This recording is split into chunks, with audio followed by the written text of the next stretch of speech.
स्वागत है दोस्तों आपका डीपी क्लासेस में। आज हम लोग हिस्ट्री की क्लास में आगे पढ़ने वाले हैं सिख धर्म।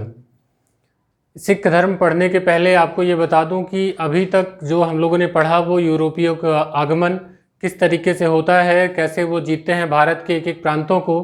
तो हम लोगों ने देखा कि भारत का अगर क्षेत्र देखें तो अगर यहाँ से देखें तो सबसे पहले उन्होंने बंगाल को एरिया को जीता, फिर मैसूर को, फिर मराठों पर उन्होंने विजय प्राप्त करी। अब हम लोग आ रहे हैं, देखते हैं पंजाब प्रांत के क्षेत्र पर अपना कब्जा कैसे जमाते हैं। तो ये एक देखा जाए तो इस तरीके से लगभग पूरे क्षेत्र पर भारत पर इनका अधिकार हो जाता है। ये इनसे क्वेश्चन न केवल अंग्रेज़ों के आक्रमण को लेकर के आते हैं बल्कि सिख धर्म को लेकर के ही अपना एक क्वेश्चन आता है। दरअसल सिख धर्म की जो शुरुआत होती है वो सिख गुरुओं से होती है। तो आप आंग्ल सिख युद्ध पढ़ने के पहले आपको पढ़ना होगा सिख धर्म में कौन कौन से गुरु आते हैं, फिर कैसे प्रथम सिख राज्य की स्थापना होती है। इसको लेकर के, इनके कार्यप्रणाली को लेकर के इनसे बहुत सारे क्वेश्चंस पूछे जाते हैं। तो आइए शुरू करते हैं। सिख धर्म में कौन कौन से गुरु हुए, किन की कौन सी प्रमुख बातें हैं, क्या हमारे एग्जाम के पॉइंट ऑफ व्यू से इंपॉर्टेंट है। तो आइए पढ़ते हैं। सबसे पहले देखते हैं सिख धर्म की शुरुआत कहाँ से होती है। तो आप सभी जानते हैं, इनसे तो परिचित ही होंगे कि गुरु नानक जो हैं उनका जन्म तलवंडी ननकाना साहिब जो कि पंजाब प्रांत यानी कि आधुनिक पाकिस्तान में जो क्षेत्र है वहाँ पर इनका जन्म हुआ 1469 में। तो एक तो सीधा क्वेश्चन, जनरल नॉलेज का भी क्वेश्चन है जो आपको याद होना चाहिए कि 1469 में इनका जन्म होता है तलवंडी में ननकाना साहिब जो कि पाकिस्तान के पंजाब प्रांत में स्थित है। इनकी मृत्यु देखी जाए तो करतारपुर में होती है 1539 में। तो एक तो इनके बारे में एक जानकारी, सिख धर्म की स्थापना कौन करते हैं तो गुरु नानक। इन्होंने नानक पंथ की शुरुआत की, नानक संप्रदाय की। तो नानक पंथ की शुरुआत करते हैं ये। सिख धर्म की शुरुआत भी इन्हीं के माध्यम से होती है। अगर पूछा जाए इनके समकालीन शासक कौन था तो इब्राहिम लोदी। तो कुछ प्रमुख बातें हैं जो इनसे पूछी जाती हैं। इनके प्रिय शिष्य थे लहना। लहना का नाम था वास्तव में अंगद। तो यही लहना आगे चल करके अगले गुरु होते हैं। दूसरे गुरु आप देखेंगे सिख धर्म में कुल 10 गुरु आएंगे। 10 गुरु के बाद ये गुरुपद समाप्त हो जाता है और आदि ग्रंथ को ही गुरु के रूप में स्थापित कर दिया जाता है। तो दूसरे जो आते हैं लहना, उनका नाम होता है गुरु अंगद। गुरु अंगद क्या करते हैं कि जो लंगर व्यवस्था गुरु नानक ने शुरू करी थी उस लंगर व्यवस्था को इन्होंने लगातार यानी कि उसको नियमित कर दिया कि लंगर व्यवस्था होती रहेगी। दूसरा, इनसे सबसे इम्पॉर्टेंट क्वेश्चन ये है कि इन्होंने सिख धर्म में अपनाई जाने वाली गुरुमुखी लिपि का आविष्कार किया। तो ये क्वेश्चन पूछा जाता है कि गुरुमुखी लिपि का आविष्कार किसने किया, तो वो लहना है या गुरु अंगद। ठीक है, ये दूसरे गुरु हैं। इनके कार्यकाल को लेके अभी क्वेश्चन जहाँ पर पूछे जाते हैं मैं बता दूंगा, ये हम लोग बाद में डिस्कस करेंगे। उसके बाद होता यह है कि इनके जो शिष्य हैं अमरदास, वो बनते हैं गुरु। इनकी खास बात यह होती है कि अकबर के समकालीन एक तो होते हैं, दूसरा इन्होंने जो अपनी गद्दी स्थापित की वो गोविंदवाल में गद्दी स्थापित की। इनको लेकर के चर्चाएं बहुत सारी थीं कि जिस तालाब में ये जाकर कोई वहाँ के जल से अपना इलाज करता था या स्नान करता था उसके सारे रोग दूर हो जाते थे। इसी प्रकार से इन्होंने कई गद्दियाँ स्थापित करी थी। तो ऐसी बहुत सारी कथाएं इनके लिए प्रचलित हैं अमरदास के, और इनकी इन कथाओं को सुन करके ही अकबर इनसे मिलने आते हैं गोविंदवाल। तो आप देखें तो एक मुग़ल सम्राट जो है वो खुद मिलने आते हैं किससे, अमरदास से। तो ये एक प्रश्न बनता है कि वह कौन से सिख गुरु थे जिनसे मिलने स्वयं मुग़ल सम्राट अकबर आते हैं, तो वो हैं अमरदास। जब अमरदास से मिलने आते हैं तो अमरदास की एक पुत्री होती हैं, उनका नाम है बीबी भानी। तो बीबी भानी को वह दान स्वरूप 500 बीघा ज़मीन दान करते हैं। तो एक यहाँ पर यह भी है कि अकबर आते हैं और ज़मीन का दान करते हैं लगभग 500 बीघा की। उसके बाद होता यह है कि अमरदास के बाद इनकी जो पुत्री है बीबी भानी, इनके पति अर्थात अमरदास के दामाद जो कि इनके बाद में शिष्य भी बन जाते हैं, रामदास अगले गुरु बनते हैं। तो ये रामदास जो हैं ये अमरदास के दामाद होते हैं, इन्हीं बीबी भानी के पति होते हैं। तो होता क्या है कि अकबर ने जो 500 बीघा की ज़मीन इनको दान दी थी, उसी जो ज़मीन थी उसी पर इन्होंने अपना रामदासपुर नगर को बसाया जिसका नाम पड़ा अमृतसर। तो इसी ज़मीन 500 बीघा ज़मीन पर इन्होंने अमृतसर बसाया और इसके साथ ही इन्होंने अपने पुत्र, तीसरे पुत्र जो इनके अर्जुन थे, तो अर्जुन को अपना उत्तराधिकारी बना करके, चूँकि इनके पुत्र थे, इस पद को पैतृक बना दिया। तो आप देखेंगे अभी तक शिष्य बना करते थे उस धर्म में, लेकिन जब इनके दामाद यहाँ पर रामदास आते हैं, जो कि अमृतसर यानी कि रामदासपुर की स्थापना करते हैं, नगर की स्थापना बसाते हैं, वह अपने पुत्र अर्जुन, जिनको आप देखेंगे गुरु अर्जुन देव, पांचवें गुरु अर्जुन को अपना उत्तराधिकारी नियुक्त करते हैं और इसे पैतृक बना देते हैं। तो वह कौन से गुरु हैं जिनके बाद यह पद जो है वो पैतृक हो जाता है? तो रामदास के बाद जो है यह उनके पुत्र जो होंगे वो उनको ये उत्तराधिकार के रूप में गद्दी मिलती जाएगी। तो आइए एक बार रिवाइज कर लेते हैं कि कौन कौन से गुरु आए। पहले गुरु कौन से हुए? गुरु नानक। उसके बाद उनके शिष्य लहना, लहना का नाम गुरु अंगद। गुरु अंगद के बाद कौन से आते हैं? तीसरे आपने देखा अमरदास। अमरदास में जो खास बात ये थी कि इनकी पुत्री को अकबर यहाँ पर आके दान देते हैं और उसी ज़मीन पर इनके पुत्र जो आते हैं, जो इनके दामाद, वो रामदास एक नगर की स्थापना करते हैं जिनका नाम होता है रामदासपुर, जो अमृतसर नाम से बाद में जाना जाता है, और यही गुरुपद को पैतृक बना देते हैं। तो इनसे प्रमुख सवाल जो आते हैं ये हमने आपसे डिस्कस किए। आइए देखते हैं कि पांचवें गुरु अर्जुन देव। गुरु पांचवें अर्जुन देव से बहुत सारे प्रश्न पूछे जाते हैं। अर्जुन देव दरअसल अपने आप को सच्चा बादशाह घोषित करते हैं। इसके साथ ही इन्होंने कई नगरों की स्थापना भी की। इन्होंने 2 तालाबों का निर्माण कराया, एक अमृतसर इसी रामदासपुर में, एक अमृतसर और एक संतोषसर। 2 तालाबों का इन्होंने निर्माण करवाया। और होता यह है कि इसी अमृतसर में, इसी तालाब में एक हरमिंदर साहब का निर्माण कराया, जो कि बहुत पवित्र स्थल माना जाता है। तो हरमिंदर साहब का निर्माण कराया कब? 1589 में। तो सबसे प्रमुख बात इनकी जो पहली ये आती है, तो हरमिंदर साहब का निर्माण किसने कराया? तो अर्जुन देव ने। इसके साथ ही साथ इन्होंने एक महत्वपूर्ण बात की, इन्होंने आदि ग्रंथ की रचना की। आप देखेंगे कि यही बाद में गुरु ग्रंथ साहिब बन जाता है। जब उनका पुनः संकलन गुरु गोविंद सिंह द्वारा किया जाता है तो इसे ही गुरुपद दे दिया जाता है। तो ये बहुत ही पवित्र पुस्तक है सिख धर्म के हिसाब से। सिख धर्म में इसका सर्वोच्च स्थान है। तो आदि ग्रंथ की रचना जो है वो कौन करते हैं? 1604 में तो गुरु अर्जुन देव करते हैं। तो आपको याद हो कि यहाँ पर हरमिंदर साहब का निर्माण अर्जुन देव ने, आदि ग्रंथ की रचना किसने की? अर्जुन देव ने। इसके अलावा इन्होंने कई नगर बसाए, उनका नाम आता है जैसे तरन तारण, करतारपुर या ब्यास नदी के तट पर गोविंदपुर। तो आप देखिए तरन तारण, करतारपुर, गोविंदपुर, इन नगरों की स्थापना भी कौन करते हैं? अर्जुन देव। इन्होंने एक चीज़ ये कर दी कि अब जो सिख धर्म है उसको वित्तीय रूप से स्थायित्व देने का प्रयास किया। जो इनके अनुयायी थे उनसे आध्यात्मिक कर लेना अनिवार्य कर दिया कि आपको उसके बदले सुरक्षा दी जाएगी, आपके सिख धर्म को आगे बढ़ाया जाएगा। इसके लिए आप अपनी आय का 1/10 भाग अनिवार्य रूप से देंगे। तो ये रामदास ने भी ऐसा किया था, लेकिन वो अनिवार्य नहीं था। अर्जुन देव ने इस तरीके से 1/10 टैक्स लगा करके अनिवार्य आध्यात्मिक कर लगाया।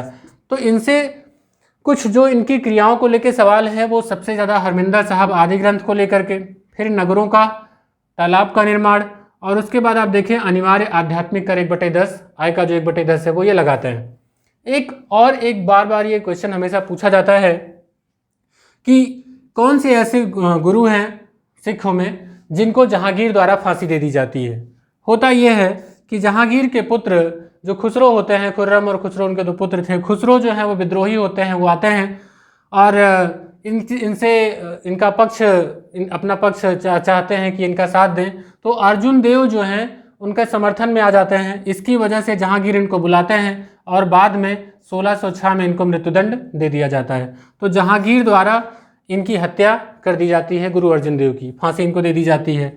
तो अब यहाँ से क्वेश्चन उठता है कि जहांगीर द्वारा किसको मृत्युदंड दिया जाता है?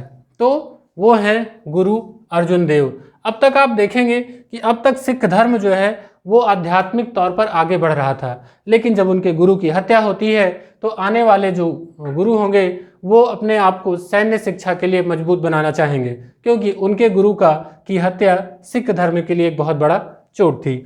अब इसके बाद जो आते हैं हरगोविंद, तो हरगोविंद ने सबसे पहले काम क्या किया? उन्होंने सैनिक शिक्षा प्रारंभ करी। उनको लगा कि सिख धर्म जिसका हम प्रचार प्रसार कर रहे हैं, अगर वह सैन्य शिक्षा में अपने आप मजबूत नहीं रहा तो हमारे सिख धर्म को खतरा है, इस्लाम से खतरा है, अन्य से खतरा है। इसलिए उन्होंने सैनिक शिक्षा प्रारंभ कर दी। तो ये क्वेश्चन आता है कि गुरुओं में किस गुरु ने सैन्य शिक्षा को प्रारंभ किया, तो हरगोविंद ने। इसके साथ ही साथ चूंकि इन्होंने इनको मृत्युदंड दिया था, इसीलिए ये दिखाने के लिए कि जो ईश्वर का स्थान होता है वो सबसे ऊंचा होता है, इसीलिए जहांगीर के उस दरबार से भी ऊंचा लगभग 12 फीट की ऊंचाई वाला अकाल तख्त का निर्माण कराते हैं ये। तो एक ये स्थान दिखाने की कोशिश की कि गुरु का पद हमेशा ऊपर रहेगा, इसलिए इन्होंने एक बहुत ऊंचे स्थल अकाल तख्त का निर्माण कराया। तो आप देखें, हरगोविंद हरमिंदर साहब का निर्माण किसने कराया? अर्जुन देव ने। आदि ग्रंथ की रचना किसने की? हरविंदर। और अकाल तख्त का निर्माण कौन कराते हैं? तो हरगोविंद। और ये सैन्य शिक्षा को अनिवार्य कर देते हैं। इसके साथ ही इन्होंने कहा कि जब तक आप मजबूत नहीं होंगे, एक सैनिक की तरीके से युद्ध नहीं लड़ेंगे, तब तक आपका जो धर्म है वो सुरक्षित नहीं होगा। इसलिए इन्होंने अपने शिष्यों को कंपलसरी नहीं किया था, लेकिन ये अनुमति दे दी थी कि अगर कोई मांसाहार करना चाहे तो वो कर सकता है। इसके साथ ही इन्होंने एक नगर की स्थापना की कश्मीर में, कीरतपुर नगर। तो ये क्वेश्चन इनसे प्रमुख पूछे जाते हैं। इंपॉर्टेंट इसमें क्या है? अकाल तख्त की स्थापना, सैनिक शिक्षा प्रारंभ करना। तो दो बातें इनकी इंपॉर्टेंट हैं, इनको याद रखेंगे। और दो बातें इनकी हरविंदर साहब और आदि ग्रंथ, इनको भी याद रखेंगे। इनमें जो अर्जुन देव का है कार्यकाल वो याद रखें, ये 5वें गुरु हैं, 1581 से लेकर के 1606 तक। और हरगोविंद जो है वो 1606 से लेकर 1645 तक। आइए देखते हैं हरगोविंद के बाद होता क्या है। हरगोविंद के बाद आते हैं हर्राय। हर्राय जो हैं, एक्चुअली हर्राय का से क्वेश्चन बहुत कम पूछे जाते हैं। तो इनमें होता यह है कि इनके टाइम में मुगलों में उत्तराधिकार का युद्ध प्रारंभ हो जाता है। तो आप देखेंगे तो इनके समय में, उत्तराधिकार के युद्ध के समय, इनको बुलाया जाता है वहाँ पर, लेकिन ये जाते नहीं हैं वहाँ पर, अपने पुत्र राम राय को भेज देते हैं मुगलों के दरबार में। तो राम राय ऐसा कार्य करते हैं कि औरंगजेब तो खुश हो जाता है, लेकिन इनके पिता जो ये हर्राय हैं ये नाराज़ हो जाते हैं और अपने पुत्र राम राय के बजाय छोटे पुत्र हरकिशन, यानी कि जो 6 वर्ष के बालक थे, उनको ही अपना गुरु, अपना अगला गुरु जो है उत्तराधिकारी वो नियुक्त कर देते हैं। तो हर्राय से बहुत क्वेश्चन नहीं आते, आपको क्रम याद रखना है कि हरगोविंद के बाद कौन आ रहा है, तो हर्राय, और हर्राय के बाद हरकिशन आते हैं। हरकिशन से भी आपको बहुत ज़्यादा सुनने को नहीं मिलेगा, क्योंकि ये 6 वर्षीय बालक होते हैं और 2-3 सालों में, 3 सालों बाद इनको चेचक हो जाता है और उनकी मृत्यु हो जाती है। इनके काल में एक चीज़ ये होता है कि राम राय जो इनके पुत्र होते हैं, इनके जो बड़े भाई होते हैं हरकिशन के, चूँकि उनको गुरुपद नहीं प्राप्त होता है, तो वो देहरादून में अपनी एक अलग गद्दी स्थापित कर लेते हैं। तो कुल मिला के यहाँ से क्वेश्चंस बहुत कम आते हैं। जो हमने आपको ये क्वेश्चन आते हैं मैंने आपको बताया, लेकिन आपको क्रम याद हो, फिर से देख लेते हैं। पहले कौन होते हैं? तो पहले नानक, गुरु नानक, उसके बाद अंगद, उसके बाद अमरदास, फिर रामदास, 5वें अर्जुन देव, उसके बाद हरगोविंद, फिर हर्राय, उसके बाद हरकिशन। तो ये आपको 8 याद हो जाएंगे। तो बहुत आसानी से आपको 9वें गुरु कौन से थे? तेग बहादुर। गुरु तेग बहादुर ये ऐसे गुरु थे जिनको अपने उत्तराधिकार के लिए युद्ध लड़ना पड़ा। तो ये पूछा जाता है कि सिख धर्म में कौन से ऐसे गुरु हैं जिनको अपने उत्तराधिकार के लिए, अपनी गद्दी प्राप्त करने के लिए युद्ध लड़ना पड़ता है। होता यह है कि औरंगजेब इनको बुलाते हैं और इनको इस्लाम स्वीकार करने के लिए कहते हैं, लेकिन उन्होंने मना कर दिया। तो 5 दिन की यातना के बाद इनको भी मृत्युदंड दे दिया जाता है। तो ये दूसरे गुरु हैं जिनका मुगलों द्वारा हत्या की जाती है। तो आप देखेंगे पहले कौन थे? अर्जुन देव, जहांगीर के समय मृत्युदंड। तेग बहादुर को औरंगजेब द्वारा मृत्युदंड। तो देखिए 2 गुरुओं का अंत किया गया यहाँ पर, इनको इस्लाम धर्म स्वीकार न करने के कारण, और यहाँ पर जहांगीर के पुत्र खुसरो का पक्ष लेने के कारण अर्जुन देव की हत्या कर दी जाती है। तो दोनों का याद रखेंगे, 5वें गुरु और 9वें गुरु की हत्या की गई मुगलों द्वारा। ये पहले किसके? जहांगीर, दूसरे औरंगजेब। याद रहेगा। इनका कार्यकाल क्या है? 1664 से 1675। तो मेनली इनका, और इसके बाद हरगोविंद का और तेग बहादुर का, गुरु गोविंद सिंह का, इनके क्रम आपको जो ईयर हैं अगर वो याद रख सके तो याद कर लें। वैसे इनसे रिलेटेड जो क्वेश्चंस हैं आप वही केवल देखें। इसके बाद आते हैं गुरु गोविंद सिंह। गुरु गोविंद सिंह, ये जो तेग बहादुर होते हैं ये हरगोविंद के पुत्र होते हैं। अब देखिए जो गुरु गोविंद सिंह आते हैं, तो गुरु गोविंद सिंह ये 10वें और अंतिम गुरु होते हैं। गुरु गोविंद सिंह के तहत आप बहुत सारी बातें पढ़ेंगे। देखें तो पूरी तरीके से अगर सिख धर्म को किसी ने बहुत अच्छे से स्थापित किया है तो वो 10वें गुरु गोविंद सिंह ही थे। इनका जन्म पटना में होता है 1666 में।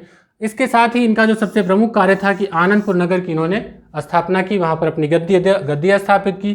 कई इन्होंने पुस्तकें लिखी, कई इन्होंने किले निर्मित कराए। इनसे क्वेश्चन पूछे जाते हैं तो याद कर लें। कृष्ण अवतार इनकी पुस्तक है, चंदी दीवार भी इनकी एक पुस्तक है, और इनकी एक आत्मकथा है जिसका नाम है विचित्र नाटक। तो गुरु गोविंद सिंह की आत्मकथा विचित्र नाटक। इन्होंने अपने सुरक्षा के लिए, आनंदगढ़ की सुरक्षा के लिए कई किलों का निर्माण कराया, जिसमें आनंदगढ़, केसगढ़, लौहगढ़, फतेहगढ़। तो इसको आप इस तरीके से याद रखें कि इन्होंने कई किलों का भी निर्माण कराया। होता क्या है कि कुछ पहाड़ी राज्यों पर मुगल आक्रमण कर देते हैं। वो पहाड़ी राज्य जो हैं वो आते हैं, इनसे मदद मांगते हैं और गुरु गोविंद सिंह का पहला मुकाबला मुगलों से होता है। युद्ध होता है कौन सा? नादौन का युद्ध। इसमें ये विजयी होते हैं और मुगलों को पराजित कर देते हैं, भगा देते हैं। गुरु गोविंद सिंह इसमें विजयी हो जाते हैं। होता क्या है, इसके बाद ये खालसा पंथ की स्थापना करते हैं। खालसा पंथ के तहत इन्होंने कुछ नियम बनाए। जो इनके अनुयायी थे, उन अनुयायियों के लिए उन्होंने कहा कि जो पुरुष हैं वो अपने नाम के आगे सिंह लगाएं और जो महिलाएं हैं वो अपने नाम के आगे कौर। तो आप देखें, ऐसे आपको कई नाम मिलेंगे जहां पर सिंह, जैसे मनमोहन सिंह, ऐसे ही कौर। तो कई जो महिलाएं हैं वो भी अपने आगे हरसिमरत कौर, ऐसे आपको नाम देखने को मिलेंगे। तो महिलाएं जो है अपने नाम के आगे कौर लगाती हैं। इसी तरीके से उन्होंने 5 ककार की बात की कि प्रत्येक सिख धर्म को पालन करने वाले को 5 वस्तुएं धारण करनी होंगी। वो क्या था? केस तो यानी कि बाल, कंघा यानी कि कंघी, कक्षा और कड़ा और कृपाण यानी कि तलवार। तो 5 ये वस्तुएं धारण करने की उन्होंने ये यहाँ पर आज्ञा दी अपने अनुयायियों को। इसके साथ ही होता यह है कि फिर से औरंगजेब की अनुमति पाकर जो वो पहाड़ी राज्य थे वो इन पर फिर से अटैक करते हैं गुरु गोविंद सिंह पर। तो आनंदपुर का प्रथम युद्ध होता है, लेकिन उनको ये पराजित करके फिर से भगा देते हैं। तो गुरु गोविंद सिंह इन दोनों युद्धों में विजयी होते हैं। अब औरंगजेब ने ठान ली कि हमें इनको परास्त करना है। आनंदपुर का द्वितीय युद्ध होता है, जिसमें होता यह है कि इनके पुत्र जोरावर सिंह और फतेह सिंह और इनकी पत्नी को बंदी बना लिया जाता है। इन दोनों पुत्रों को जिंदा दीवार में चुनवा दिया जाता है, जिसको देखकर इनकी माता जो है वो उनकी भी मृत्यु हो जाती है। ये भाग जाते हैं, बच निकलते हैं वहाँ से। उसके बाद इसी क्रम में अगला युद्ध होता है चकमौर का युद्ध। तो चकमौर का युद्ध 1705 में होता है। आप देखेंगे 1701, 1704, 1705, 1705, तो कई युद्ध लगातार होते हैं मुगलों से। तो चकमौर के युद्ध में भी इनको क्षति उठानी पड़ती है। इनके जो 2 पुत्र शेष होते हैं, अजीत सिंह और जुझारू सिंह, उनकी भी हत्या हो जाती है और यहाँ से भी अपने प्राण बचाते हैं। अपनी सेना के साथ ये बच निकलते हैं। खिदराना का युद्ध होता है, यहाँ पर मुगल वापस हो जाते हैं और गोविंद सिंह विजयी होते हैं, लेकिन तब तक बहुत क्षति हो चुकी होती है। होता यह है कि इन युद्धों के दौरान जो यहाँ पर आदि ग्रंथ की रचना हुई थी उसकी कई प्रतियां बिखर जाती हैं। तो उसका संकलन ये फिर से करवाते हैं। आदि ग्रंथ का पुनः संकलन करवाते हैं कौन? गुरु गोविंद सिंह। अब क्वेश्चन क्या बनेगा? आदि ग्रंथ की रचना किसने की? अर्जुन देव। आदि ग्रंथ का पुनः संकलन किसने कराया? गुरु गोविंद सिंह। अब गुरु गोविंद सिंह ने क्या किया कि इसके बाद गुरुपद को ही समाप्त कर दिया, क्योंकि सिख धर्म में उत्तराधिकार को लेकर के आपने देखा तेग बहादुर को उत्तराधिकार का युद्ध लड़ने पड़ा था। तो इसीलिए इन्होंने इसको खत्म कर दिया कि कोई अब उत्तराधिकारी नहीं होगा, अब आगे कोई गुरु नहीं होगा। वास्तव में जो गुरु ग्रंथ साहिब हैं, जो धर्म ग्रंथ है, वही गुरु होगा और जहाँ 5 लोग मिलेंगे वहीं पर वो अपने आप में एक खालसा पंथ यानी कि जो वो गुरु का एक मैसेज मान लिया जाएगा। तो गुरु का स्थान किसने ले लिया? गुरु ग्रंथ साहिब ने। इसी प्रकार गुरु गद्दी को समाप्त कर दिया गया। आगे की राजनीतिक गतिविधियों के लिए ये अपने शिष्य बंदा बहादुर को नियुक्त करते हैं। बंदा बहादुर को एक नाम देते हैं, गुरुबख्श सिंह। तो गुरुबख्श सिंह आगे चल करके देखेंगे तो प्रथम सिख राज्य की स्थापना करते हैं। तो इस तरीके से आपने देखा कि किस तरीके से जो 10 गुरु हैं उनकी प्रमुख बातें क्या हैं, कहाँ कहाँ से हमारे क्वेश्चन आते हैं और क्या क्या हमारे लिए इम्पोर्टेंट है। इसके आगे हम लोग पढ़ेंगे कि बंदा बहादुर किस प्रकार युद्ध लड़ते हैं, कैसे जो सिख साम्राज्य है उसको आगे बढ़ाते हैं। फिर आगे कई मिसल होते हैं, उसमें रणजीत सिंह आते हैं, फिर आगे दिलीप सिंह आते हैं। कैसे अंग्रेजों के साथ युद्ध होता है, आंग्ल सिख युद्धों के तहत कैसे सिख साम्राज्य को अंग्रेजों ने अपने में मिला लिया। तो ये लोग हम अपने अगले लेक्चर में लेके आएंगे। उम्मीद करता हूँ आपके लिए उपयोगी होगा। इनकी डेट एक बार फिर से रिवाइज कर लेते हैं कि देखते हैं। तो 1469 से 1539 में गुरु नानक। दूसरे कौन होंगे इनके शिष्य? लहना। तो लहना यानी कि अंगद 1539 से 1552। अगर आपको ये ना भी याद हो तो बहुत टेंशन ना लें। अमरदास 1552 से 1574। अमरदास के बाद कौन आएगा? तो यहाँ पर रामदास। रामदास इनके कौन होते हैं? दामाद होते हैं। तो 1574 से 1581 तक ये रहेंगे। 5वें गुरु कौन होंगे? तो वो होंगे अर्जुन देव। अर्जुन देव को फांसी दी जाती है। इनका क्या है? 1581 से 1606। इनके जो प्रमुख बातें हमने आपको बताई। हरमिंदर साहब का निर्माण, आदि ग्रंथ की रचना, जहांगीर द्वारा मृत्युदंड। फिर हरगोविंद को देखते हैं तो 1606 से 1645 में ये आते हैं, अकाल तख्त का निर्माण कराते हैं। हर राय और हरकिशन आते हैं। इसके बाद आते हैं तेग बहादुर की भी हत्या औरंगजेब द्वारा करा दी जाती है। गुरु गोविंद सिंह आते हैं, वो करते क्या हैं, आनंदपुर नगर की स्थापना करते हैं, खालसा पंथ की स्थापना करते हैं 1699 में। कई युद्ध इनके द्वारा लड़े जाते हैं। नादौन का युद्ध, आनंदपुर का प्रथम युद्ध, इसमें ये विजयी होते हैं। आनंदपुर का द्वितीय युद्ध, चकमौर के युद्ध में ये पराजित होते हैं। खिदराना के युद्ध में फिर से विजयी होते हैं। इनके युद्धों का क्रम देखें तो 1690 में नादौन का युद्ध, 1699 में यहाँ पर खालसा पंथ की स्थापना। इन्होंने क्या किया, सिंह और कौर लगाने की परंपरा को प्रारंभ किया। केस, कंघा, कच्छा, कड़ा, कृपाण, जो 5 ककार हैं उनको लगाने की आज्ञा दी। इस तरीके से इन युद्धों के तहत हम देखते हैं कि आदि ग्रंथ का पुनः संकलन इन्होंने कराया, और होता यह है कि गुरुगद्दी को ये समाप्त कर देते हैं, और अगले जो इनके शिष्य होते हैं बंदा बहादुर, वो प्रथम सिख राज्य की स्थापना करते हैं। तो दोस्तों, उम्मीद करता हूँ आपको ये वीडियो पसंद आया होगा। इसका जो अगला वीडियो है वो आंग्ल सिख संघर्ष से संबंधित है, तो ज़रूर पढ़ें, पूरा पढ़ें। आपके जो सिख धर्म से क्वेश्चन है इसके बाहर से नहीं जाएंगे, तो पढ़ाई करते रहिए। और इसके लिए आप कोई भी एक बुक लेकर के पढ़ सकते हैं, जिससे कि आपकी वो सारी बातें आपको क्लियर हो जाएं। मिलते हैं अगले वीडियो में, तब तक पढ़ाई करिए। Good bye.